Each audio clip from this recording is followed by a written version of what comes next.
मेरे प्यारे बच्चों, क्लास सेकंड, मैं रीता मिश्रा, आपकी हिंदी टीचर। तो बच्चों, आपका चैप्टर 3 बुक और नोटबुक दोनों कंप्लीट हो गया है। आज हम आपको चैप्टर 4 रीड करवाएंगे। तो हिंदी रीडर का पेज नंबर 24 ओपन करिए और चलिए देखिए चैप्टर 4 कृष्ण और सुदामा। कृष्ण सुदामा। तो चलिए बच्चों रीड करते हैं। क्या है? बहुत समय पहले की बात है। कृष्ण और सुदामा एक ही गुरु के आश्रम में रहते थे और पढ़ते थे। दोनों पक्के मित्र थे और एक दूसरे पर जान छिड़कते थे। शिक्षा पूरी होने पर दोनों अपने घर चले गए।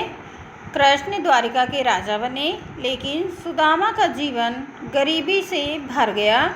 वो भगवान का भजन करते। एक दिन सुदामा की पत्नी ने सुदामा से कहा, आप बार बार कहते हैं कि द्वारिका के राजा श्री कृष्ण आपके मित्र हैं। आप श्री कृष्ण के पास जाइए, वे ज़रूर आपकी मदद करेंगे। तो बच्चों, बहुत समय पहले की बात है। एक ही कृष्ण और सुदामा एक ही गुरु के आश्रम में, एक आश्रम यानी संतों के रहने का स्थान। तो कृष्ण और सुदामा दोनों मित्र थे, यानी जैसे आप कहते हैं हमारा फ्रेंड, हमारा दोस्त। तो दोनों पक्के मित्र थे और एक ही गुरु के आश्रम में पढ़ते थे और एक दूसरे पर जान छिड़कते थे। शिक्षा पूरी होने पर दोनों अपने घर चले गए। कृष्ण द्वारका के राजा बने, लेकिन सुदामा का जीवन गरीबी से भर गया। वो भगवान का भजन करते थे। एक दिन सुदामा की पत्नी ने सुदामा से कहा, आप बार बार कहते हैं कि द्वारिका के राजा श्री कृष्ण आपके मित्र हैं। आप श्री कृष्ण के पास जाइए, वे ज़रूर आपकी मदद करेंगे। ठीक है।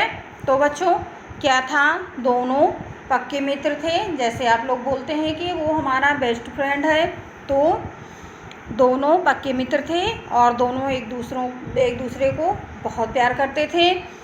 तो बच्चों, क्या हुआ कि जब शिक्षा पूरी हो गई तो वो अपने घर चले गए और क्या हुआ, कृष्ण तो राजा बन गए और सुदामा का जीवन जो है, उनका जीवन गरीबी से भर गया और वो क्या करते थे, भगवान का भजन करते थे। तो एक दिन उनकी पत्नी ने समझाया कि आप तो कहते हैं कि हमारे मित्र श्री कृष्ण द्वारिका के राजा हैं और आप श्री कृष्ण के पास जाइए, वे ज़रूर आपकी मदद करेंगे। सुदामा मान गए। फिर बोले, हमारे पास कुछ नहीं है, कृष्ण के लिए क्या भेंट ले जाऊं। तब सुदामा की पत्नी पड़ोस से थोड़े चावल ले आई और चावल पोटली में बांधकर सुदामा को दे दिया। सुदामा घर से चल पड़े। उनका मन डामाडोल हो रहा था। सुदामा के मन में विचार आने लगा कि कृष्ण अब इतने बड़े राजा हो गए हैं, अगर उन्होंने नहीं पहचाना तो। चलते चलते सुदामा द्वारिका जा पहुँचे और कृष्ण के महल के द्वार पर खड़े हो गए। द्वारपाल ने पूछा, आपको किससे मिलना है? तो बच्चों, क्या कहा सुदामा ने? सुदामा अपनी पत्नी का कहना मान गए और वो बोले कि हमारे पास तो कुछ भी नहीं है, अपने मित्र के लिए क्या लेकर के जाऊं भेंट, यानी जैसे कि आप लोग बोलते हो गिफ्ट ले जाते हैं। तो सुदामा की पत्नी ने पड़ोस से थोड़े से चावल मांगकर पोटली यानी छोटी सी गठरी बनाकर सुदामा को दे दिया। सुदामा घर से चल पड़े। उनका मन डामाडोल हो रहा था, कभी इधर हो रहा था, कभी उधर हो रहा था। सोच रहे थे, उनके मन में विचार आ रहा था कि कृष्ण इतने बड़े राजा हो गए हैं, कहीं उन्होंने हमको नहीं पहचाना तो। हाँ, चलते चलते सुदामा द्वारिका जा पहुँचे और कृष्ण के महल के द्वार पर खड़े हो गए। द्वारपाल ने पूछा, किससे मिलना है?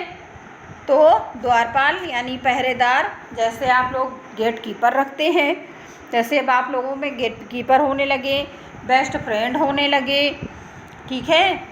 और अब आप लोगों का स्कूल कॉलेज हो गया है। पहले क्या होता था, गुरु का आश्रम होता था, संतों के रहने का स्थान जिसे हम कहते हैं। तो बच्चों, द्वारपाल ने पूछा कि आपको किससे मिलना है? तो सुदामा बोले, मेरा नाम सुदामा है और मैं अपने मित्र श्री कृष्ण से मिलने आया हूँ। तो बच्चों